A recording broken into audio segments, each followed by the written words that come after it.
ठीक है बच्चों, तो स्टार्ट करते हैं। इलेक्ट्रोमैग्नेटिक वेव बहुत ही छोटा चैप्टर है, ठीक है। इसको हम ईएम वेव के नाम से भी जानते हैं, ईएम वेव, इलेक्ट्रोमैग्नेटिक वेव। ठीक है। एक्चुअली चैप्टर दो चैप्टर से कॉम्बिनेशन है। पहला है आपका ईएमआई, जो आपने पढ़ा अभी जस्ट, और दूसरा है बच्चा आपका वेव, जो आप क्लास 11 में पढ़ चुके हो। ठीक है, उसका मैं बहुत ज्यादा नहीं पढ़ना, मैं वेव इक्वेशन पे थोड़ा ज्यादा ध्यान लगाना, बस वही है। और ईएमआई जो हम पहले पढ़ चुके हैं उसी का ही यूसेज है, जो भी जस्ट हमने पढ़ा। मेजरली ये जेई मेन में ही आता है। ठीक है, मेन में ही आता है, इसका कोई ज्यादा मेन कॉन्सेप्ट एडवांस में नहीं।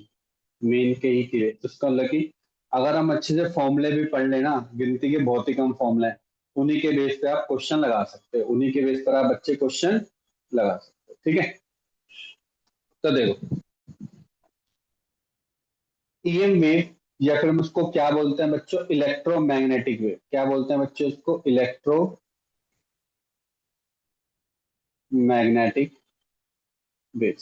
इलेक्ट्रोमैग्नेटिक, इसका मतलब बच्चे यहाँ पे जो हमारी है ना फील्ड, जो हमारी फील्ड है, वहां पे यहाँ पे इसका अलग, यहाँ पे एक इलेक्ट्रिक फील्ड भी है, और यहाँ पे बच्चे दूसरी कौन सी फील्ड है, मैग्नेटिक फील्ड भी।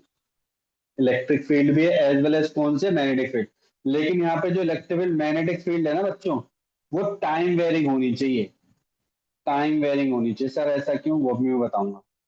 तो ये बहुत इंपॉर्टेंट है। वो कौन सी होनी चाहिए बच्चों, टाइम वेरिंग। कॉन्स्टेंट नहीं होनी चाहिए, कांस्टेंट नहीं होनी चाहिए। कैसी होनी चाहिए बच्चों, टाइम वेरिंग होनी चाहिए। क्या बात क्लियर होगी सभी को, clear everyone. Yes sir.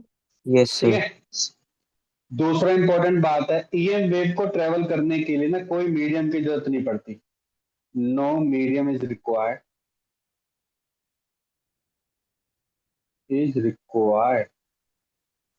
To for EM wave to propagate या फिर ट्रेवल, टू प्रोपोगेट और ट्रेवल। इसका मतलब कि वैक्यूम जिसमें नो मीडियम, वैक्यूम में भी ईएम वेव ट्रेवल कर सकता है। EM wave can travel, EM wave can travels can travel in vacuum as well. आपने पढ़ा है, आपने बहुत अच्छे से पढ़ा है क्या, साउंड वेव वैक्यूम में ट्रेवल कर सकते हैं कि नहीं कर सकते, साउंड वेव, साउंड वेव कर सकते नहीं कर सकती, नहीं।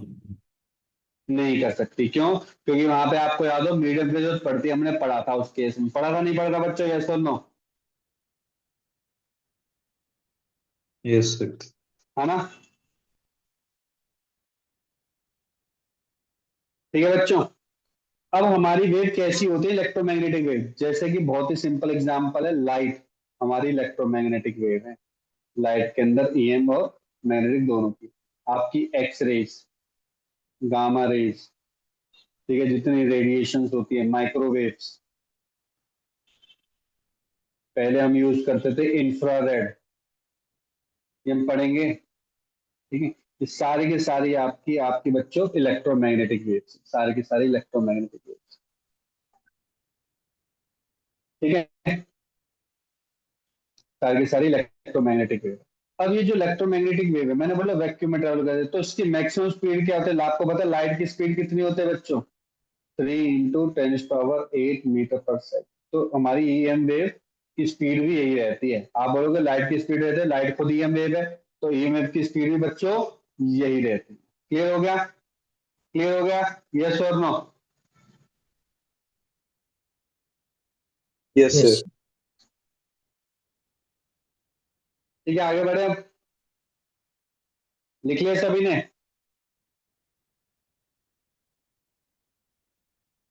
Yes sir. ठीक है, आपने अभी मतलब कि 2 4 5 10 दिन पहले मैंने आपको पढ़ाया था टाइम वेरिंग मैग्नेटिक फील्ड। पहले उस पर थोड़ा सा डिस्कस करते हैं। हमने क्या देखा था टाइम वेरिंग मैग्नेटिक फील्ड में। मान के चलो कि एक रीजन है,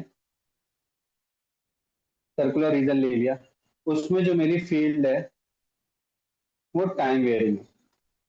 टाइम वेरिंग फील्ड कैसे हो सकते हैं मैंने बताया था, जैसे बी टी मेरी कैसे हो सकती है, या तो जैसे मैंने 5t लिख दिया, या फिर मैंने बोल दिया ई रिश्ता और माइनस के 5t बोल दिया, या मैंने cos 5t बोल दिया, कुछ भी बोल दिया। इन टर्म में अगर मेरी मैग्नेटिक फील्ड है तो मेरी कैसे बच्चों time varying magnetic field, time varying magnetic field. और वहां पे अगर मैंने एक कंडक्टिंग वायर रख दी, एक कंडक्टिंग वायर रख दी, उस पर कोई वोल्टेज कोई कुछ नहीं, ऐसे कंडक्टिंग वायर रख दी मैंने,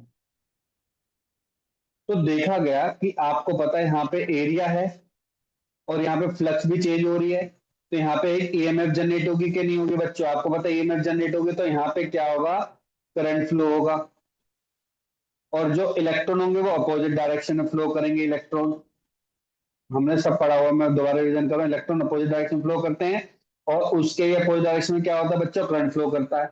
और इसी की वजह से ही, इसी की वजह से जहां पे इलेक्ट्रॉन हो जाएंगे वहां पे क्या आ जाएगा बच्चों, वहां पे आ जाएगी बच्चों आपकी इलेक्ट्रिक फील्ड, और इलेक्ट्रिक फील्ड की डायरेक्शन अपोजिट होगी, in the direction of current ही होगी। तो आपने देखा था कि हमारी इलेक्ट्रिक फील्ड की डायरेक्शन होगी। इसका मतलब कि क्या मैग्नेटिक फील्ड के वेरी करने से, ध्यान से समझो, क्या मैग्नेटिक फील्ड के वेरी करने से इलेक्ट्रिक फील्ड जनरेट हो रही है कि नहीं हो रही है, क्या मैग्नेटिक फील्ड के वेरी करने से इलेक्ट्रिक फील्ड जनरेट हो रही है कि नहीं हो रही है, यस और नो, हो रही है कि नहीं हो रही बच्चों, ये हमने सबने पढ़ चुके हैं कि नहीं पढ़ चुके, यस और नो, पढ़ चुके Yes, हैं ना, sir. है ना।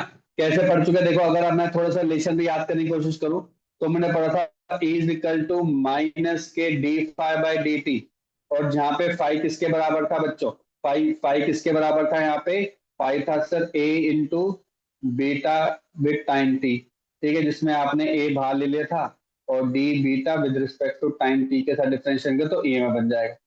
और वही ईएमएफ किसके बराबर होता था बच्चों, ई डॉट डीएल के। तो मतलब कि ए डीवी बाई डी टी किसके बराबर हो गया बच्चे, माइनस के ई डॉट डीएल के बराबर हो गया। क्या बात क्लियर हो गई, यस और नो। तो मैग्नेटिक फील्ड के वेरी करने से आपकी इलेक्ट्रिक फील्ड भी जनरेट होगी।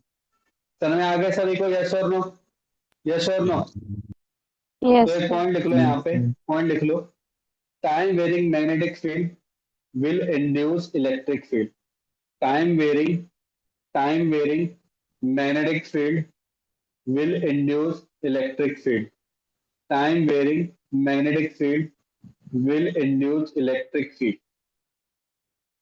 तो फिर क्वेश्चन ये आता है कि क्या इलेक्ट्रिक फील्ड भी, ध्यान सुनो, क्या इलेक्ट्रिक फील्ड मैग्नेटिक फील्ड को इंड्यूस कर सकते हैं कि नहीं कर सकती, आप बोलोगे कर सकते हैं सर, ये प्रूव करके दिखाओ। तो पहले लिख लो statement, time varying magnetic field will induce electric field, next line से लिखो, time varying electric field can also induce magnetic field, time varying electric field can also induce magnetic field।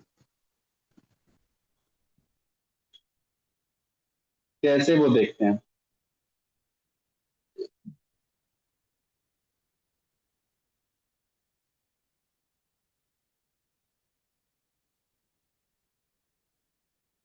करें, करें बच्चों। Yes, sir. तो देखो, पहले हमने क्या ऐसे पढ़ा, देखो क्या हमने ऐसे पढ़ा है, एक कंडक्टिंग वायर है, उसमें करंट फ्लो कर रहा है आई, है ना, और इस पॉइंट पर मेरे को मैग्नेटिक फील्ड निकालना, तो याद है इस पॉइंट पर मैग्नेटिक फील्ड का फॉर्मूला क्या होता था, इस पॉइंट पर मैग्नेटिक फील्ड का फॉर्मूला क्या होता था बच्चों, Minus, so उसके minus का integration of E. अरे म्यू नॉट डिवाइड बाय 2 पाई, क्या बोल रहा है, अरे आई मुझे लगा अपॉन आर होता था, क्या बोल रहा है, ये तो होता था कि नहीं होता था, यस और नो। yes, sir. ठीक है, अब एक चीज बताओ, अगर यहाँ पे इलेक्ट्रिक फील्ड चेंज हो गई, मतलब पोटेंशियल चेंज हो, ध्यान से सुनना है, अगर इलेक्ट्रिक फील्ड चेंज हुई, इलेक्ट्रिक फील्ड चेंज हुई, मतलब वहां पे पोटेंशियल चेंज हो रहा है, और पोटेंशियल के चेंज होने से क्या करंट चेंज होता है कि नहीं होता, पहले बताओ, क्या इलेक्ट्रिक फील्ड के चेंज होने से तो पोटेंशियल चेंज होता है, हमें पता है, क्या पोटेंशियल के चेंज होने से करंट चेंज होगा कि नहीं होगा, यस और नो, करंट चेंज होगा कि नहीं होगा उसकी वजह से, कंडक्टिव वायर है बिल्कुल करंट चेंज होगा, बिल्कुल सर होगा, क्यों, क्योंकि V इजिकल टू आई होता है, V चेंज होगा तो आई भी चेंज होगा, और सर अगर आई चेंज होगा, अगर आई चेंज होगा, इसका मतलब सर हमारा क्या चेंज होगा, मैग्नेटिक फील्ड भी तो चेंज होगा। यस और नो, हो रहा है कि नहीं हो रहा? इसका मतलब इलेक्ट्रिक फील्ड के चेंज होने से मैग्नेटिक फील्ड तो चेंज हो रहा। और ये जनरेट कैसे कर रहा है वो हम देखते हैं नेक्स्ट वाले में, नेक्स्ट वाले में देखते हैं कैसे। यहाँ तक समझ में आ गया सभी को? अरुण समझ रहे, बेसिक कॉन्सेप्ट समझ रहे ईएम वेव के बारे में। क्वेश्चन अभी तो यहाँ से बनेगा ही नहीं, बेसिक कॉन्सेप्ट आ सकता है क्वेश्चन में, जैसे आपको पता स्टेटमेंट असर्शन रीजन के इस टाइप के क्वेश्चन तो आ सकते हैं। ठीक है, वही चीज कर रहे हैं बस हम, उसी के लिए प्रिपरेशन कर रहे हैं।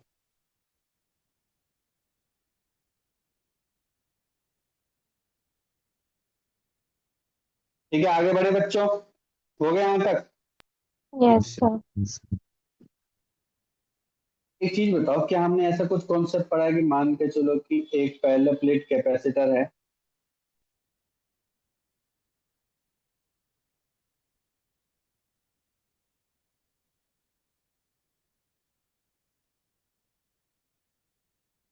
ठीक है, ये v है वेलोसिटी, ठीक है, v वेलोसिटी, तो बच्चे यहाँ पे क्या होगा, करंट फ्लो होगा। अब आपको पता है जैसे ही मैं बैटरी से कनेक्ट करूंगा, स्टेप बिल्कुल बेसिक स्टेप से पढ़ते हैं, जैसे मैं बैटरी से कनेक्ट करूंगा तो आप देखोगे पॉजिटिव चार्ज सारे के सारे सर यहाँ पे कलेक्ट होने लग जाए ना, स्टार्ट कर देंगे, और यहाँ पे नेगेटिव चार्ज एक्यूमुलेट करना स्टार्ट कर देंगे। यस और नो? धीरे धीरे पॉजिटिव चार्ज यहाँ बढ़ने लग जाएंगे, नेगेटिव चार्ज धीरे धीरे यहाँ पे बढ़ने लग जाएंगे, लेकिन कुछ टाइम बाद सारे के सारे चार्ज यहाँ पे कलेक्ट हो जाएंगे। यही पढ़ते हैं, यही तो पढ़ा हमने। यस और नो? क्या पर एक साथ क्या चार्ज एक्यूमुलेट कर लेता है, कि टाइम लगाता है चार्ज एक्यूमुलेट करने में? क्या जो भी पहला प्लेट है अगर एज ए कैपेसिटर की तरह काम कर रहा है, क्या एक साथ चार्ज एक्यूमुलेट कर लेता है, कि धीरे धीरे चार्ज को एक्यूमुलेट करता है? कैसे करता है? सर धीरे धीरे। धीरे धीरे चार्ज को एक्यूमुलेट करता। और हमने पढ़ा बहुत अच्छे से, अगर कभी भी ऐसे दो डायपोल्स आ जाए, एक प्लस क्यू आ जाए और एक माइनस क्यू आ जाए, तो उनके बीच में क्या होता है आपको पता है? उनके बीच में एक इलेक्ट्रिक फील्ड जनरेट होती है, होती कि नहीं होती? यस और नो? क्या होगी कि नहीं होगी? इसका मतलब कि इलेक्ट्रिक फील्ड है आपकी, करंट नहीं, ये क्या है बच्चों आपकी? Electric field. तो मुझे एक चीज बताओ, ध्यान से समझो सर, यहाँ पे जो चार्ज है अभी इनिशियली है, बिल्कुल बहुत कम चार्ज है, तो कल सर यहाँ पे भी इलेक्ट्रिक फील्ड होगी? सर बिल्कुल होगी। फिर कुछ टाइम बाद फिर चार्ज बढ़ जाएंगे तो इलेक्ट्रिक फील्ड बढ़ जाएगी, फिर कुछ टाइम बाद चार्ज बढ़ जाएंगे तो इलेक्ट्रिक फील्ड बढ़ जाएगी। क्या यहाँ पे टाइम वेरिंग इलेक्ट्रिक फील्ड हो रही है कि नहीं हो रही बच्चों? पहले मुझे बताओ, क्या यहाँ पे टाइम वेरिंग इलेक्ट्रिक फील्ड हो रही है कि नहीं हो रही? यस और नो? Yes sir. हो रही है ना यहाँ पे? आप बोलोगे सर बिल्कुल हो रही है, जहाँ पे टाइम वेरिंग इलेक्ट्रिक फील्ड हो रही। तो एक साइंटिस्ट थे जिसका नाम है हर्ट्ज, हर्ट्ज आशा, ठीक है। उसने देखा कि ना, उसने सबसे पहले क्या किया, यहाँ पे मैग्नेटिक फील्ड निकाली इस पॉइंट पर, यहाँ पे या कहीं पे भी इस पॉइंट पर निकालो, यहाँ पे उसने मैग्नेटिक फील्ड निकाली, जिसकी वैल्यू यहाँ से लेकर यहाँ तक कितनी है बच्चों? आर। तो वही सेम करंट कंडक्टिंग वायर है, आर पे डिस्टेंस है, तो ये मत बोलना इन्फाइनाइटी मान के चलो उसको। तो यहाँ पे जो आपकी मैग्नेटिक फील्ड होगी वो क्या होगी बच्चों? Mu naught upon 2 pi I upon R, ये होगा आपका। होगा कि नहीं होगा ना? फिर देखा यहाँ पे, सर यहाँ पे तो हम मैग्नेटिक फील्ड नहीं निकाल सकते, बिल्कुल सही बात है, लेकिन ध्यान से सुनो, ध्यान से सुनो। तो उसने क्या किया, यहाँ पे एक मैग्नेटिक रखी, यहाँ पे मैग्नेट रखी, मैग्नेट रखने से ही यहाँ पे था मान के चलो साउथ पोल, यहाँ पे था बच्चों नॉर्थ पोल। तो जैसे ही वो उसके पास में लेके आए ना, इसके बीच में, क्योंकि एयर है ना, यहाँ पे आपको पता दो पहला प्लेट कैपेसिटर है, बीच में एयर होता है, एयर के बीच में लेके आइए तो ये आपकी क्या है? ये आपकी magnet time varying electric field, तो बीच में एयर है। जैसे इसने बीच में रखा ना, तो बच्चे क्या हो गए? बच्चे डिफ्लेक्ट हो गई है। और आपको पता है कोई भी अगर मैग्नेट कभी भी डिफ्लेक्ट होते, किस रीजन से डिफ्लेक्ट हो सकते हो? आप बताओ किस रीजन से डिफ्लेक्ट हो सकते हो? Magnetic field. क्योंकि वहां पे कुछ ना कुछ मैग्नेटिक फील्ड है, बिल्कुल करेक्ट, वहां पे there is some magnetic field, there is some magnetic.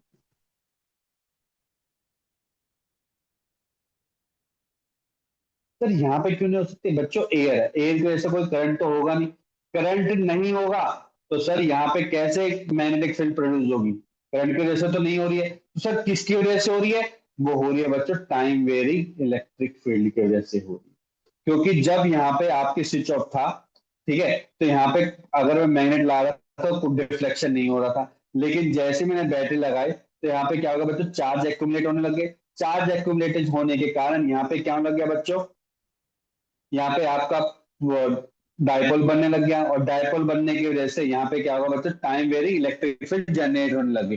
Time varying electric field generate होने से जब मैंने मैग्नेट को पास में लेके आके तो मैग्नेट क्या होने लगी बच्चों, डिफ्लेक्ट करने लगी, जिससे मेरे को ये पता चल गया कि यहाँ पे कुछ ना कुछ यहाँ पे there is some magnetic field around the time varying electric field. क्या ये बात क्लियर होगी सभी को? Clear everyone? ये पॉइंट क्लियर हो गया Yes, सभी को, sir. है ना? ये एक्सपेरिमेंट किया गया बच्चों, ये लिख लो पहले, जल्दी से बना लो, बना लो जल्दी से।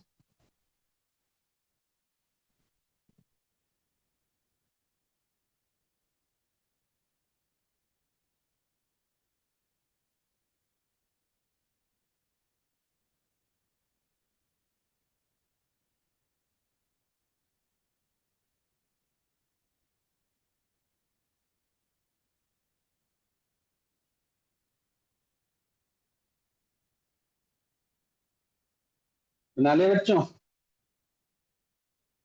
ये किया था मैक्सवेल ने किया था, हाँ, मैक्सवेल मैक्सवेल मैक्सवेल मैक्सवेल ने किया था एक्सपेरिमेंट।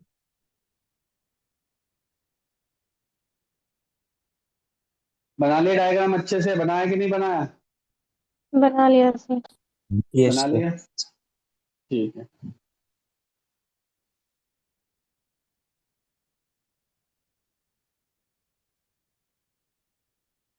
अब देखो, यहाँ पर ना दो टाइप के करंट देखेंगे। अब पहले तो आपको होता है कंडक्शन करंट।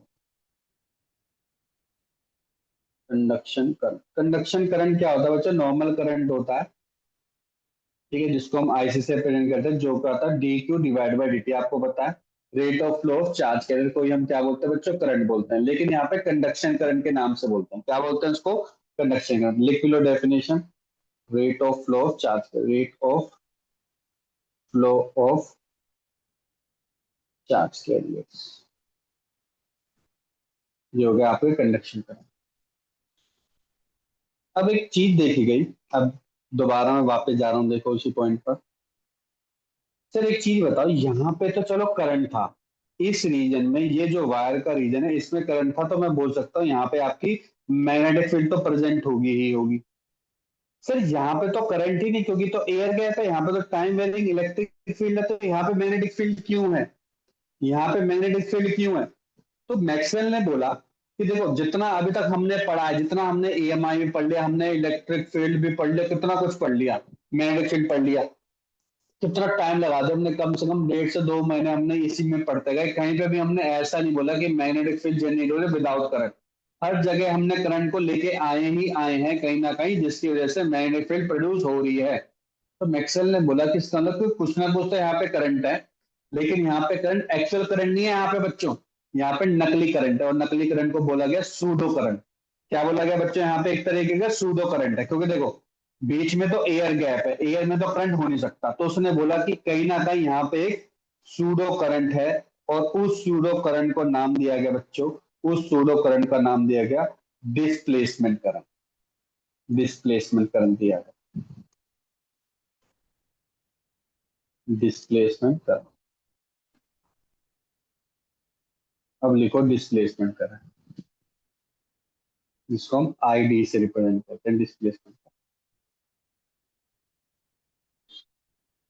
तो मैक्सवेल ने बोला कि जो डिस्प्लेसमेंट करंट है, not an actual current, not an actual, ये एक्चुअल करंट ही नहीं है, ठीक है। और ये किसकी वजह से नहीं होता? Not due to rate of flow of charge carrier, rate of flow of charge carrier, charge लिखते हो, इसकी वजह से तो बिल्कुल भी नहीं होता। तो सर किसकी वजह से होता है? ये होता है बच्चों time varying, it is due to, it is due to time varying electric field, जो कि कहां पे प्रेजेंट थी? दो पैरेलल प्लेट के, दो पैरेलल प्लेट के बीच में प्रेजेंट थी, दो पैरेलल प्लेट के बीच में प्रेजेंट थी। टाइम वेरिंग इलेक्ट्रिक फील्ड बोल सकते हैं, या फिर बोल सकते हैं टाइम वेरिंग इलेक्ट्रिक फ्लक्स, ये है फील्ड, ये है फ्लक्स, इनके रेशियो। इसका मतलब कि अगर अगर electric field is varying with time, अगर टाइम के साथ वेरी कर रही है बच्चों, तो यहाँ पे कौन सा करंट फ्लो होगा बच्चों? यहाँ पे आईडी करंट फ्लो होगा अलोंग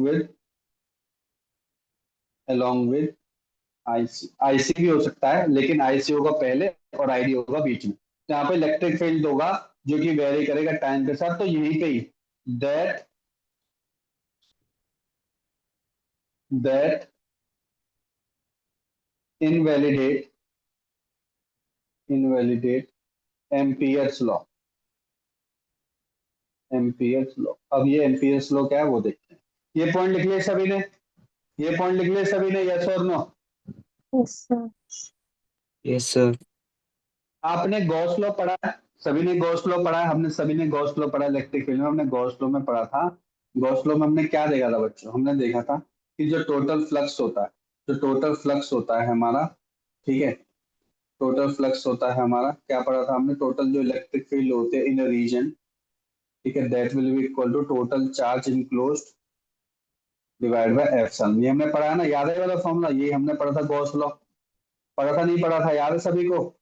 ये हमने गॉस लॉ पढ़ा था इलेक्ट्रिक में, इलेक्ट्रिक फील्ड में गॉस लॉ। एक हमने मैग्नेटिक फील्ड में पढ़ा था एम्पियर्स लॉ। एम्पियर्स लॉ अगर याद हो तो, ठीक है, उसमें पढ़ा था कि बी डॉट डी एस वो किसके बराबर था बच्चों? अगर याद हो तो था वो म्यू नॉट इंटू आई, या फिर म्यू इंटू आई के बराबर। याद है? याद है बच्चों वाला फॉर्मूला सभी को? बी डॉट यस D S sir. Equal to mu into I, जिसमें आई क्या था पता है? आई क्या था? वो आई करंट किसके वजह से फ्लो होता? चार्ज की वजह से। तो वहां पे एक्चुअली में वो आईसी करंट था। वो किसकी वजह से था बच्चों? आईसी करंट की वजह से था।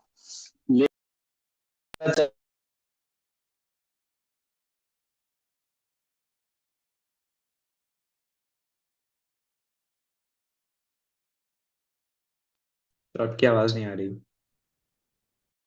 सर माइक बंद हो गया आपका। आवाज आ रही है? Yes, आवाज आ sir. रही है बच्चों? हाँ, मैं कह रहा हूँ कि जितना हमने अभी देखा, ये देखा, हमने देखा बच्चों, हमने ये बोला कि यहाँ पे देखो कंडक्शन करंट फ्लो हो रहा है, तो उसकी वजह से क्या हो रहा है? हमारी मैग्नेटिक फील्ड तो जनरेट हो रही है, लेकिन जो बीच में रीजन है जिसने हमने यहाँ पे एक सूडो करंट माना, इसकी वजह से बच्चों क्या हो रहा है? हमारी मैग्नेटिक फील्ड जनरेट हो रही है। इस वजह से जो इक्वेशन होती है ये हमारी क्या हो जाती है बच्चों? गलत साबित हो जाती है। क्लोज सरफेस होनी चाहिए। जब भी मैं बनाऊंगा, आपको पता है, आपने पढ़ रखा है, क्लोज सरफेस को ही रिप्रेजेंट करता है।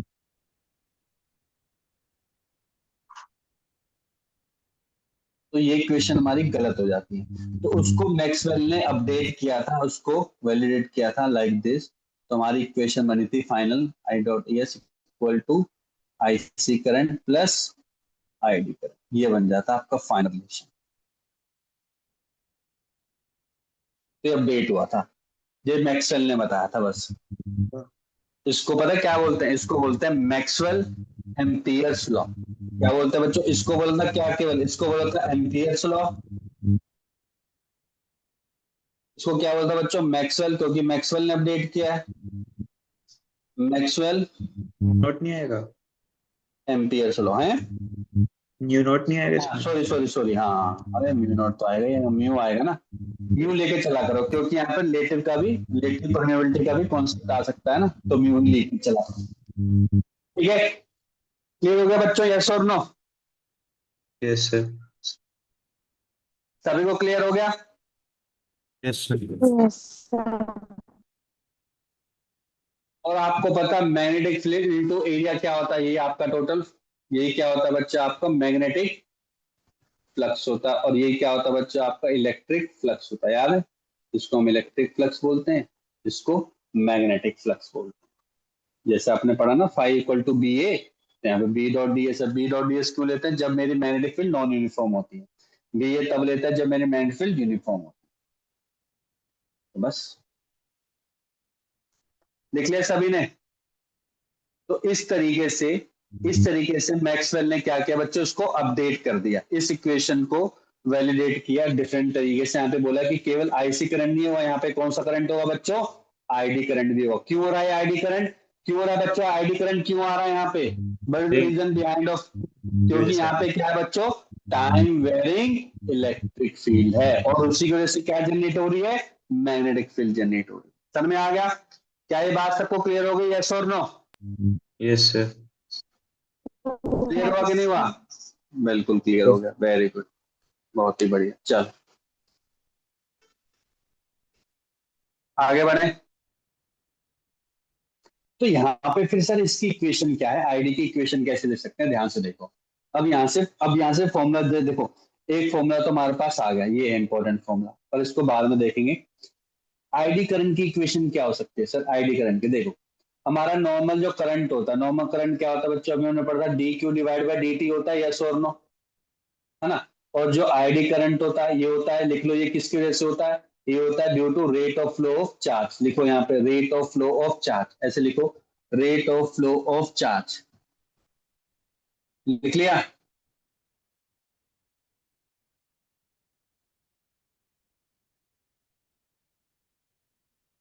Yes sir. ठीक है, ये होता है rate of flow of charge. ID current किसकी वजह से होता है, आईडी करंट किससे, आप बोलोगे due to time varying electric field, पूरा लिखना है, और time varying electric flux, time varying electric field और टाइम वेरिंग इलेक्ट्रिक फील्ड, पूरा लिखना है वरना कंफ्यूज हो जाओगे, पूरा लिखना है, टाइम वेरिंग इलेक्ट्रिक फील्ड और टाइम वेरिंग इलेक्ट्रिक फ्लक्स की वजह से होता है।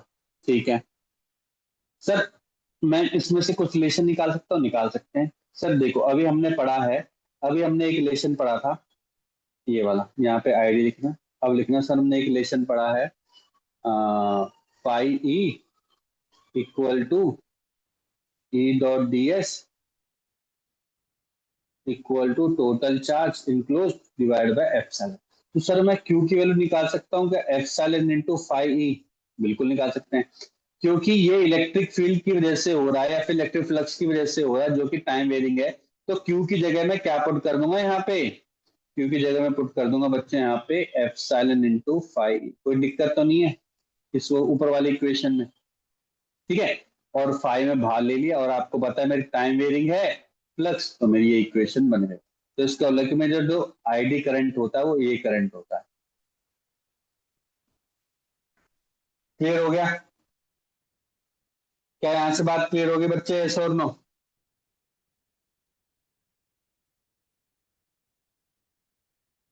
Yes, sir. Yes, sir. ठीक है, एक तो ये रिलेशन याद होना चाहिए, very important to be remember. ठीक है, एक और चीज देखो, इसको अब हम कैपेसिटर की फॉर्म में देखते हैं, तो बिल्कुल बेसिक कैपेसिटर से, बेसिक कैपेसिटर से। सर बेसिक कैपेसिटर का मतलब कि सर हमने ऐसा देखा था, एक पैरेलल प्लेट कैपेसिटर है, सिंपल कैपेसिटर है, सिंपल कैपेसिटर लेके चलते हैं, डायग्राम यही बनाना है आपको। और यहाँ पे क्या आपकी वोल्टेज है, और यहाँ पे क्या है बच्चों, कैपेसिटर है, यहाँ पे चार्ज क्यू। एक चीज बताओ मेरे को, इंडक्टर की प्रॉपर्टी क्या होती है, ध्यान से सुनना, इंडक्टर की प्रॉपर्टी क्या होती है सर, आपने बताया था इंडक्टर की प्रॉपर्टी होता है कि वो सडन चेंज करंट में अलाउ नहीं करता। जैसे सुनो, यही पढ़ा हमने हर बार बच्चों कि inductor sudden change in current allow नहीं करता। तो फिर कैपेसिटर क्या काम करता है, capacitor sudden change in voltage allow नहीं करता है, लिख लो, capacitor does not allow sudden change in voltage, sudden change in voltage, तो धीरे धीरे वोल्टेज में चेंज से अलाउ करता है। इसका मतलब कि जो यहाँ पे करंट जो फ्लो होगा ना, अंदर की तरफ जो करंट फ्लो हो रहा होगा, वो सर हो रहा होगा C D V by D T, C D V by D T. जैसे हमने इंडक्टर में पढ़ा था, इंडक्टर में हमने क्या पढ़ा था सर, हमने इंडक्टर में पढ़ा था V equal to L D I by D T, क्योंकि वहां पे sudden change in inductor does not allow, यहाँ पे sudden change in voltage does not allow.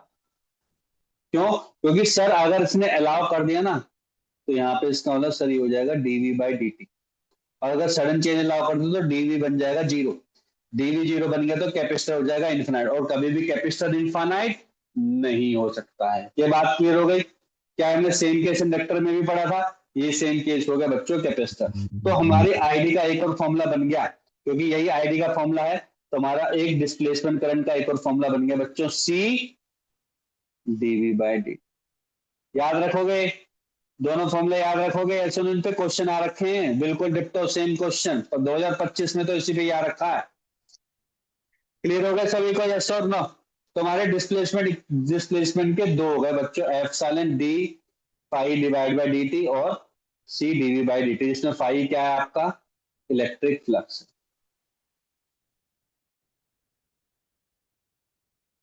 Clear? सभी को क्लियर हो गया? Yes, sir. Yes, sir. बाकी क्या सो रहे हैं? Yes, sir. Yes. लिख लिया सभी ने यहां तक? ठीक है, आगे बढ़े अब।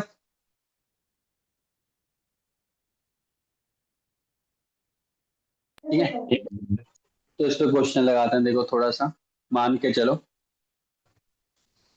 मान के चलो कि मेरी टाइम वेरिंग इलेक्ट्रिक फील्ड है और फ्लक्स की वैल्यू गिवन है phi E equal to 5t दे रखा है बच्चे। ठीक है, फाई इक्वल टू 5t दे रखा है।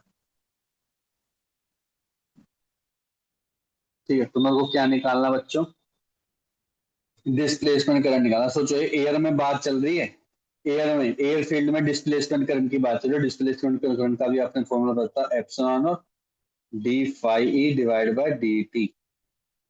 अगर ये एयर मीडियम है तो एयर मीडियम में म्यू, सॉरी, एप्सिलॉन, एप्सिलॉन की वैल्यू क्या बन जाती है बच्चों? ओनली एप्सिलॉन नॉट बन जाती है। तो बन जाएगा epsilon not D divide by D T, यहाँ पे आ जाएगा 5t, 5t का डिफरेंशिएशन 5, तो बन जाएगा बच्चों 5 एप्सिलॉन नॉट। और एप्सिलॉन नॉट की वैल्यू भी पुट कर सकते हो, इसकी यूनिट क्या हो जाएगी बच्चों? एम्पियर, एम्पियर बनेगी। तो क्लियर हो गया? सभी को क्लियर हो गया? यस और no? Yes, sir. Yes, sir. Yes, sir. Similarly बिल्कुल सेम क्वेश्चन ऐसा है। क्वेश्चन लिखो, क्वेश्चन लिखो एक।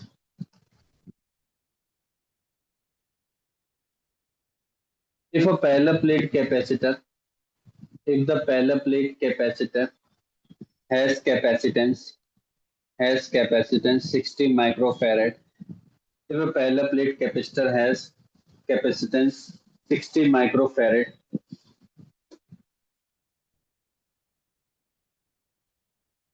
ठीक है,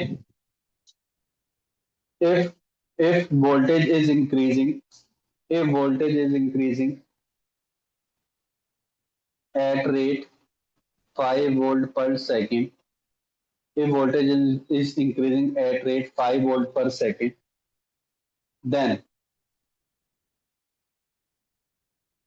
the displacement current will be, तो आपको पता डिस्प्लेसमेंट करंट का भी मैंने फॉर्मूला बताया, क्या होता है बच्चों? सी डीवी बाय dt होता है। तो सी डीवी बाय dt होता है, सी की वैल्यू 60 माइक्रो पता है, डीवी बाय dt पहले से रखा है 5, 6 पंजे 30, 300 माइक्रो एम्पियर हो गया बच्चों, या फिर 0.3 मिली एम्पियर हो गया। क्लियर हो गया? क्लियर हो गया बच्चों? यस और नो? रहेगा बहुत ही कम करंट, बहुत ही कम करंट होगा, पर ये क्या एक्चुअल में करंट फ्लो कर रहा है? सर नहीं कर रहा है, एक्चुअल में करंट ही नहीं है सर, ये एक तरीके का सूडो करंट है। क्लियर हो गया बच्चों? क्लियर हो गया? यस और नो? Yes, sir. Yes. ठीक है, ठीक है। अच्छा, उसका प्रूफ भी कई बार आ जाता है, इसका इसका प्रूफ करके दिखाओ यहां से लेकर यहां तक, तो वो भी कर ही लेते हैं। देखो अभी हमने पढ़ा है, अभी सर आपने पढ़ा है कि जो मेरा आईडी करंट है that is equal to epsilon D phi E divide by D T. ठीक है सर, जो मेरा फाई होता है, जैसा मेरा फाई एम होता है, फाई एम हमने पढ़ा है सर, वो होता है B dot A, B dot A होता है। ऐसा ही हमने सर आपने पढ़ा फाई होता है E dot A, E dot A होता है, जिसमें मैं लेके चल रहा हूँ अभी ई ए कॉस थीटा। इलेक्ट्रिक फील्ड इसी डायरेक्शन में, एरिया भी इसी डायरेक्शन में, बना लो डायग्राम ताकि कंफ्यूजन ना हो। इलेक्ट्रिक फील्ड इसी डायरेक्शन में और एरिया वेक्टर भी आपका इसी डायरेक्शन में, तो कॉस जीरो बन जाएगा बच्चों, यस और नो? कॉस जीरो बन जाएगा ये, तो क्या बन जाएगा ई ए कॉस जीरो, तो जो कि आपका फाई बन गया बच्चों ई ए। क्या बन गया? ई ए। ठीक है, इसको डालेंगे इक्वेशन में तो आईडी करंट क्या हो जाएगा बच्चों? F silent D E A upon D T. Area fix है, ये एरिया है इसका, ठीक है, फिक्स है, तो एफ साइलेंट ए बाहर ले लिया, D E upon D T ले लिया। ठीक है, एक और फॉर्मूला पढ़ा आपने, आपने पढ़ा था कि जो मेरा वोल्टेज होता है वो होता है माइनस के ई एल। ठीक है, माइनस के ई एल होता है, या फिर अगर मैं इसका गैप ले लूं बच्चे, यहाँ से लेकर यहाँ तक ये डी है, तो बन जाएगा ई डी बनता है, पर मैं इसको भी प्लस में लेके चल रहा हूँ। ठीक है, प्लस में लेके चल रहा हूँ, तो यहाँ पे ई की वैल्यू क्या होगी बच्चे? ई की वैल्यू होगी potential upon distance between the plate. तो अगर मैं ये डाल दूं इसके अंदर, तो मेरा देखो आईडी का रिलेशन आ गया, epsilon A D V upon D divide by D T. Distance plate का वो तो वेरी नहीं कर रहा, तो डी तो बाहर आ जाएगा, epsilon A upon D D V divide by D. ये फॉर्मूला याद है किसका होता है? एप्सिलॉन ए अपॉन डी, आपको पता है कैपेसिटेंस का ही होता है। तो कई बार कैपेसिटेंस इस फॉर्म में भी आ सकता है, तो ये फॉर्मूला भी याद होना चाहिए। यहाँ पे सी क्या है आपका? एप्सिलॉन ए अपॉन डी है। सर में आ गया बच्चों, यस और नो? क्लियर है? क्लियर हो गया? Yes sir. ठीक है, यहाँ पे भी लिख Yes, लेना। sir. सी क्या है आपका? एप्सिलॉन ए अपॉन डी। ए क्या होगा यहाँ पे बच्चों? लिख लो, ए क्या है यहाँ पे? A is the area of conducting plate. D क्या है? Distance between the plates, distance between the plates. और एप्सिलॉन पता ही आपको, एप्सिलॉन हो सकता है आपका एप्सिलॉन नॉट, एप्सिलॉन आर। बस पता, इन्हीं पे ही क्वेश्चन आते हैं, बेसिक क्वेश्चन। लिख लिया सभी ने? आगे बढ़े आप? हाँ जी बच्चों, Yes. ठीक है। अब देखो, ध्यान से देखना है, अब देखना है। अब इस पे क्वेश्चन आ रखा है, उसने बोला, ध्यान से सुनना, उसने ये बोला कि एक पहला प्लेट कैपेसिटर है, क्वेश्चन है,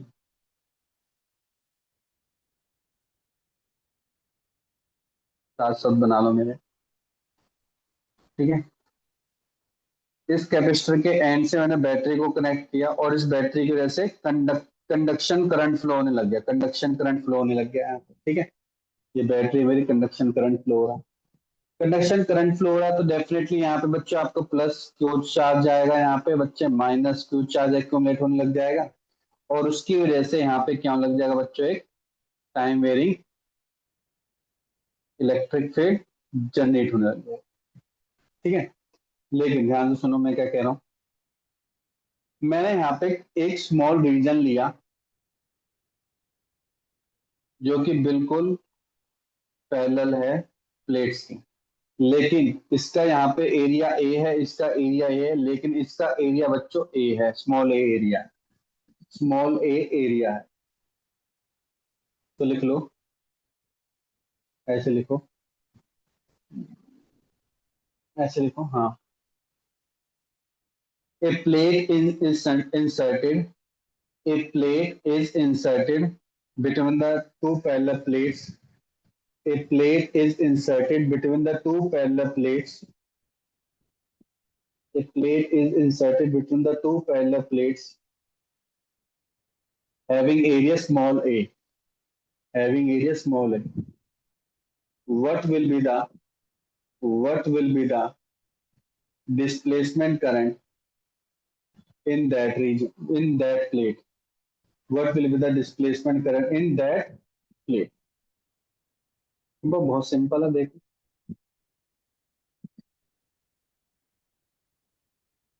देखो अब आप बताओ कि पहले इलेक्ट्रिक फील्ड इतनी सारी, तो इसमें तो लिमिटेड इलेक्ट्रिक फील्ड जाएगी, यस और नो। और इलेक्ट्रिक फील्ड किसके बेस पे जाएगी बच्चों? एरिया के बेस पे जाएगी। किसके बेस पे जाएगी? एरिया के बेस पे जाएगी। यहाँ तक क्लियर हो गया? यहाँ तक क्लियर हुआ कि नहीं हुआ? यस और नो। एक्चुअल में यहाँ पे इलेक्ट्रिक फील्ड कितनी है? आप बोलोगे सर यहाँ पे जो इलेक्ट्रिक फील्ड है मेरी, वो होगी टाइम वेरिंग होगी।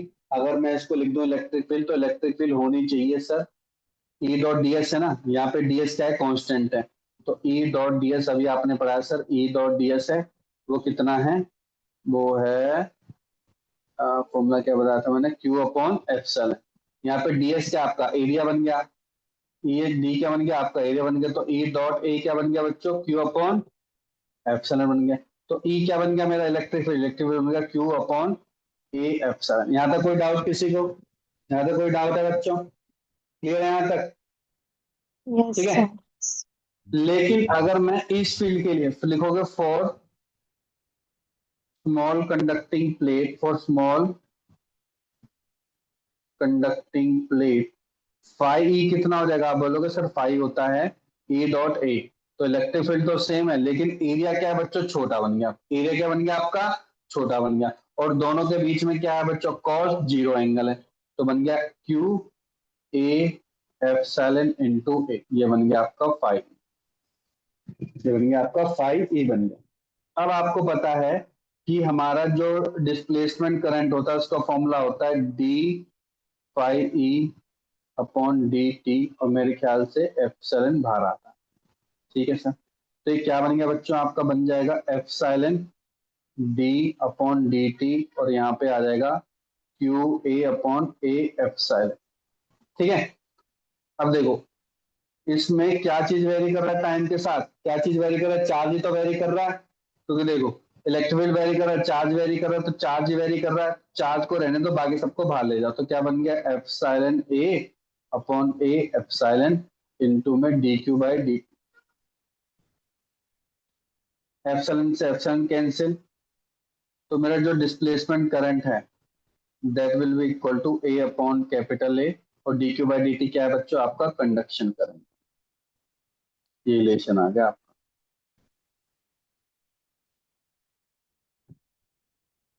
समझ में आ गया? यस और नो? हाँ जी बच्चों, क्लियर हो गए सभी को? Yes, sir. sir. Yes, sir. Yes. और अब मुझे बताओ, अगर a, if a become equal to capital A, तो मैं बोल सकता हूँ कि डिस्प्लेसमेंट करंट इक्वल टू क्या होगा बच्चों? कंडक्शन करंट के बराबर ही हो जाएगा। यस और नो? होगा कि नहीं होगा? इफ अगर मैंने उसी प्लेट के बीच में, इन दोनों प्लेट के बीच में एक बड़ी सी कंडक्टिंग प्लेट ले ली, तो क्या मैं बोल सकता हूँ कि ID will be equal to IC? Yes और नो? बोल सकता हूँ कि नहीं बोल सकता हूँ? Yes. तो यहाँ से देखो कितना अच्छा लेशन निकल के आएगा। देखो यहीं से फिर मैक्सवेल ने पता है क्या कितनी बढ़िया बात बताई। देखो यहीं से आपको, देखो यहाँ से दिमाग चमकेगा। लिख लिया यहाँ तक? लिख लिया सभी ने? लिख लिया यहाँ तक? Yes, sir. Yes, sir. ठीक है। अब देखना, आराम से देखना, बहुत इंपॉर्टेंट पॉइंट है जो मैं बताने जा रहा हूँ। मैं बोल रहा हूँ कि सर आपने ऐसे बताया कि मान के चलो कि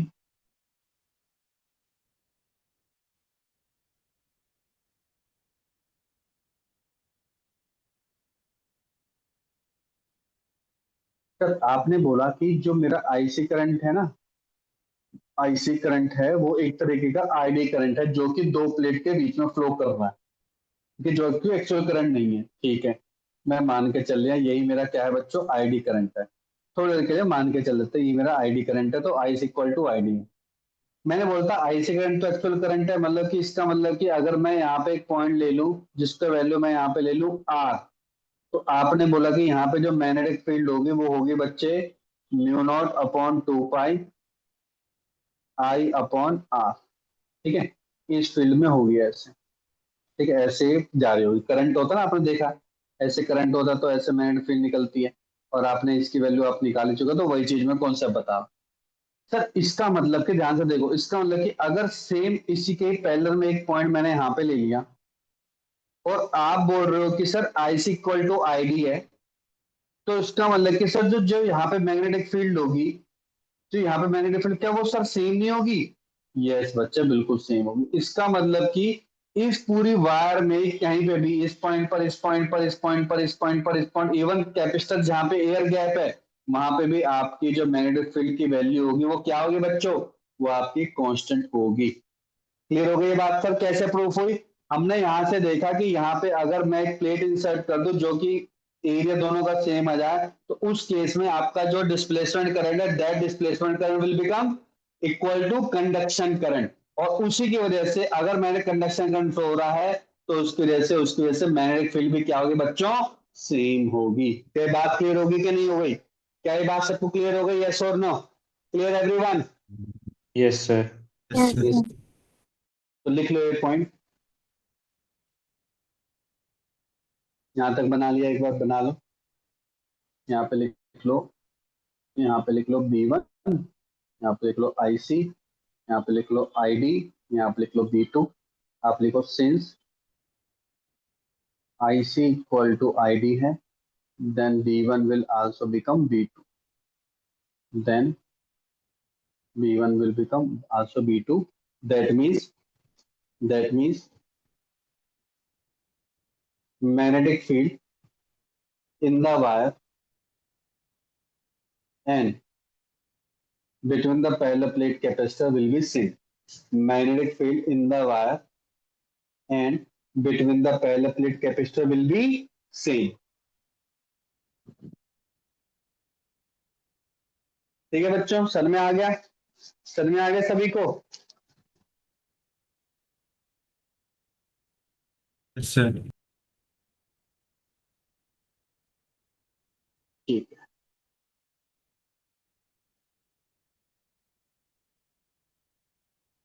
ठीक है तो बच्चों अब हम पढ़ते हैं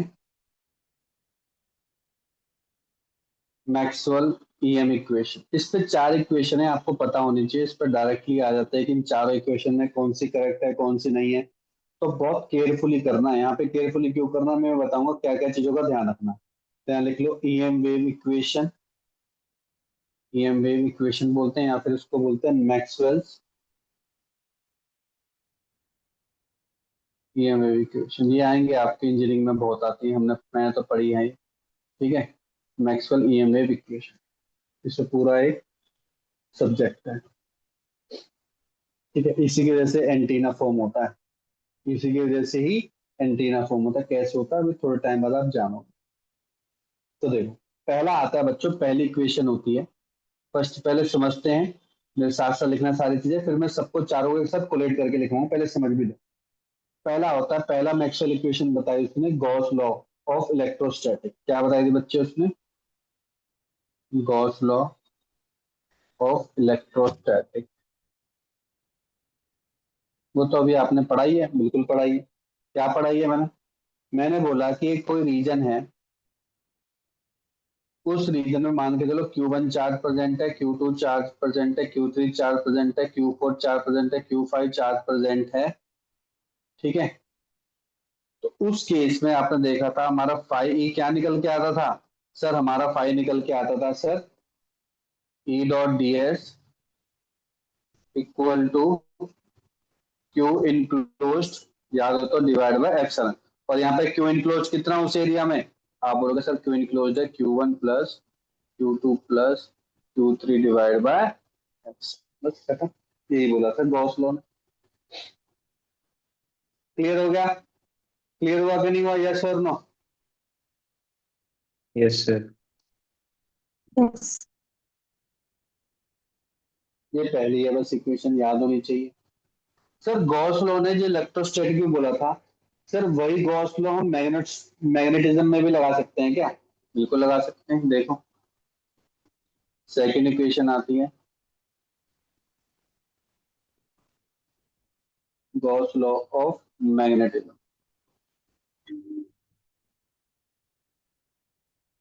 मैग्नेटिज्म में क्या बोला बच्चों इसके अंदर?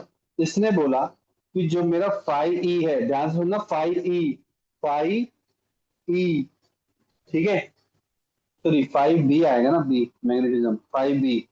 फाई बी किसके बराबर होगा बच्चे? बी डॉट डी एस के बराबर होगा। बी डॉट डी एस के बराबर होगा। और ये क्या बोला ध्यान से सुन लो, आगे तो मैं बाद में लिखूंगा, मैं यहाँ पे पूछ रहा हूँ आपसे कि मान के चलो एक कंडक्टिंग वायर है, इस कंडक्टिंग वायर में आपको पता है हमारे यहाँ पे क्या होगी बच्चों, एक मैग्नेटिक फील्ड जनरेट होगी ऐसे, इस सेंटर पॉइंट से मान के यहाँ पे मैग्नेटिक फील्ड जनरेट होगी। तो अगर मैं ध्यान सुन लो, अगर मैं एक क्लोज रीजन ले लेता हूँ, क्लोज रीजन ले लिया, मान के चलो क्लोज रीजन ले लिया, तो आप देख रहे हो उस क्लोज रीजन में एक हो रही है इनकमिंग मैग्नेटिक फील्ड लाइन, एक हो रही है आउटगोइंग मैग्नेटिक फील्ड लाइन। और आपको पता है अगर इनकमिंग और आउटगोइंग, वहां पे था चार्ज प्रेजेंट थे, वहां पे सुन लो, वहां पे थे चार्ज प्रेजेंट, यहाँ पे क्या है बच्चों, यहाँ पे क्या है आपके, एक इनकमिंग है और यहाँ पे क्या है बच्चों, आउटगोइंग प्रेजेंट है।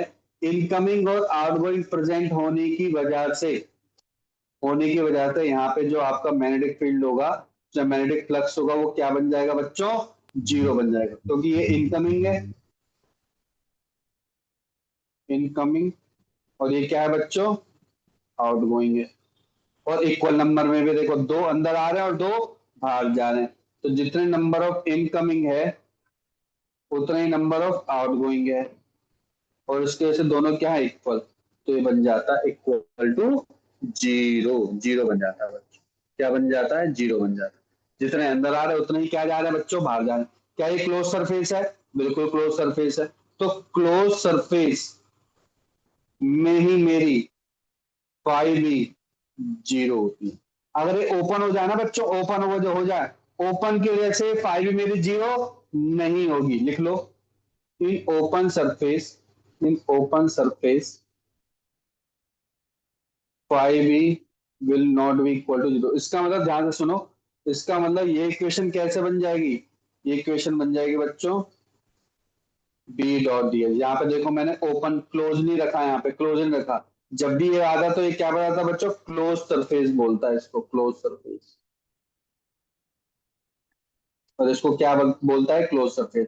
अगर एक गलती से ई डॉट डी एस आपने ओपन सरफेस ले लिया ना, तो जीरो बन जाता। ओपन सरफेस में तो आपको पता है इलेक्ट्रिक फ्लक्स रहता ही नहीं है, यस और नो, पता ना आप सभी को, यस और नो आप सभी ने कैलकुलेट कर चुके हो, है ना, उस केस में जीरो बन जाता है। यहाँ पे क्या बन जाएगा बच्चों, यहाँ पे प्रेजेंट होगा, यहाँ पे नॉन जीरो होगा, यहाँ पे नॉन जीरो होगा, ओपन सरफेस में आपका नॉन जीरो होगा। लिख लिया सभी ने बच्चों, सभी ने लिख लिया, यस सर। ठीक है, समझाने के लिए लिख रहा हूँ। एक बार चार इक्वेशन तो मैं डायरेक्ट चार इक्वेशन में समझा सकता था, केवल लिखवानी थी, लेकिन पता चलना चाहिए कि कहाँ से निकल के आई है, इस वजह से, क्योंकि इक्वेशन तो बस चार के बेस पे ही आता है, चार इक्वेशन बोल देगा कौन सी करेक्ट है, क्या नाम है किसका, वो ऐसे पूछता है बस। तीसरा है बच्चों मैक्सवेल की इक्वेशन, उसको बोलते हैं Faraday law of EMI, Faraday's law of EMI. ये क्या बोलता है, ध्यान से सुनो, इसने क्या बोला सर, इसने बहुत ही सिंपल बोला, इसने बोला जो मैंने शुरू में पढ़ा था, इससे बोला अगर आप एक रीजन में टाइम वेरिंग मैग्नेटिक फील्ड है, देर इज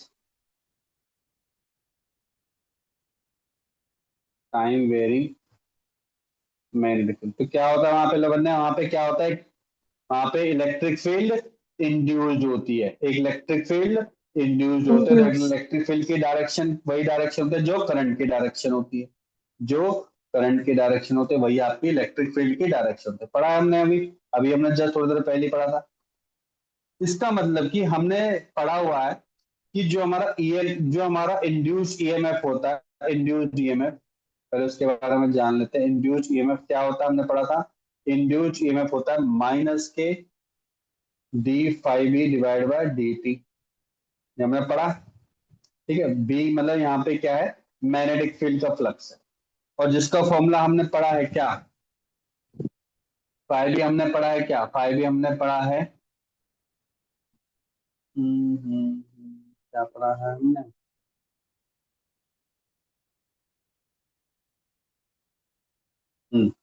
ये हमने पढ़ा फॉर्मूला। एक और हमने इंड्यूस्ड ईएमएफ का फॉर्मूला पढ़ा क्या, अभी हमने पढ़ा था, मैं बता रहा था ना, ई डॉट डी एल, क्या बता रहा था बच्चे, ई डॉट dl। तो इसका मतलब कि ये दोनों इक्वेशन क्या हो जाएंगे बच्चों, और एक क्लोज में होता है, किसमें होता है बच्चों, क्लोज में। तो E डॉट डीएल किसके बराबर हो गया बच्चे, E डॉट डीएल बराबर हो गया माइनस के D phi B divide by D.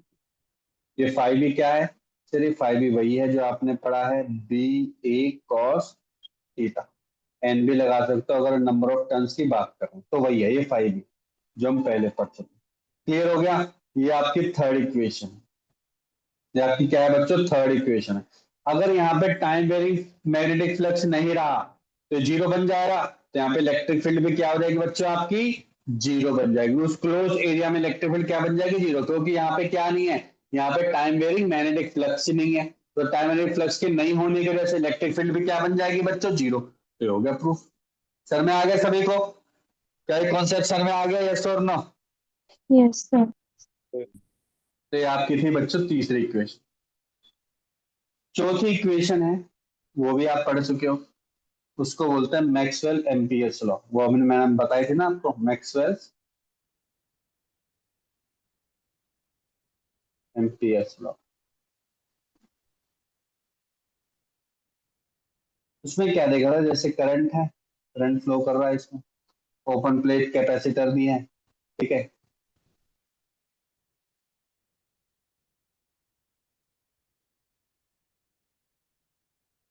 Battery से कनेक्ट कर दिया वी से, ठीक है। तो हमने क्या देखा था, आपको याद हो तो हमने मैग्नेटिक फील्ड कैसे निकाले थे, हमने मैग्नेटिक फील्ड निकालते थे B dot D L equal to mu I enclosed. और यहाँ पे आई इनक्लोज्ड क्या किसके बराबर हो जाएगा बच्चे, आई सी प्लस आई डी के बराबर हो जाएगा, आई सी प्लस आई डी के बराबर हो जाएगा। समझ में आ गया, यस और नो, क्लियर हो गया। और आपको पता है आईसी की वैल्यू तो जो भी है, आईडी की वैल्यू हमने निकाली थी, वो थी कितनी, F silent D phi divide by D T. यहाँ पे फाई था आपका इलेक्ट्रिक वाला फाई था। क्लियर हो गया बच्चों, यस और नो, क्लियर हो गया। Yes. कई बार इसने एक ऐसा भी एग्जांपल पूछा था, आपको याद है डी और एच में रिलेशन, डी क्या होता है मैग्नेटिक फील्ड इंडक्शन, और एच होता है मैग्नेटिक फील्ड इंटेंसिटी। याद हो तो हमने एक कॉन्सेप्ट पढ़ा था डायमैग्नेटिज्म में कि बी इज इक्वल टू क्या होता है बच्चे, म्यू एच होता है, याद है, बी इज इक्वल टू क्या होता है, म्यू एच होता है। तो मैं यहाँ पे भी तो पुट कर सकता हूँ mu H dot D L equal to mu I C plus epsilon D phi divide by D T, ठीक है। और यहाँ पे म्यू अगर मैं कॉमन ले लूंगा तो म्यू से म्यू क्या हो जाएगा बच्चों, कैंसिल, क्योंकि म्यू कांस्टेंट है, ये क्लोज सरफेस लगाने लगाना है। तो यहाँ पे हो गया बच्चों dot D l H dot D l किसके बराबर आ गया बच्चों, I C plus epsilon d E divide by D T के आ गया,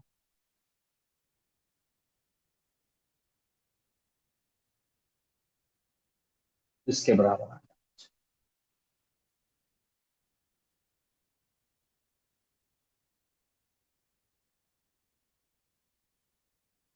लिख लिया सभी ने लिख लिया बच्चों,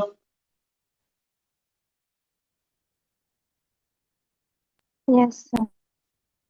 ठीक है। Yes, sir. तो एक बार दोबारा लिख दे चारों इक्वेशन, जिसको मैक्सवेल इक्वेशन, मुझे तो हमने प्रूव करके दिखाया आपको। तो नाम कैसे आएगा, ये शॉर्टकट है, इसको बोलूंगा शॉर्ट नोट्स हैं, इसको बोलते हैं Maxwell's equation, Maxwell's EM equation, EM wave equation. तो याद करो पहला नाम था क्या, पूरा नाम लिखना है आपको, गॉस लॉ ऑफ इलेक्ट्रोस्टैटिक, पूरा लिखो, गॉस लॉ ऑफ इलेक्ट्रोस्टैटिक, जिसने ये प्रूव किया था कि ई डॉट डी एस किसके बराबर था बच्चों, वो Q enclosed upon F silent. कभी भी एफ साइलेंट नॉट गिवन हो तो ऐसा मत बोलना ना गलत है, उसने मान लिया कि वो एयर मीडियम में है, बस। दूसरा पढ़ा था हमने Gauss law of magnetism, Gauss law of magnetism, Gauss law of magnet, उसमें हमने देखा था कि बी डॉट डी एस एक पूरे एरिया में हमेशा क्या रहेगा, जीरो रहेगा, ये ऑलवेज रहेगा, ऑलवेज। ऑलवेज रहेगा। ठीक है, ये सारे ऑलवेज वाले केस है। ठीक है, तीसरा था Faraday law of EMI. Faraday law of EMI में हमने क्या देखा था बच्चों? हमने देखा था कि ई डॉट डीएल किसके बराबर आता बच्चों? माइनस के D phi B divide by D T के बराबर आता। D phi B divide by D T के बराबर आता। क्लियर हो गया? ठीक है बच्चों।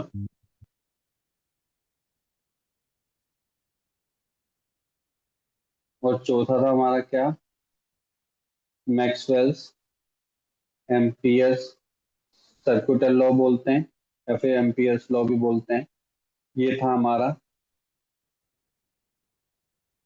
बी डॉट डी एल या H dot D L equals to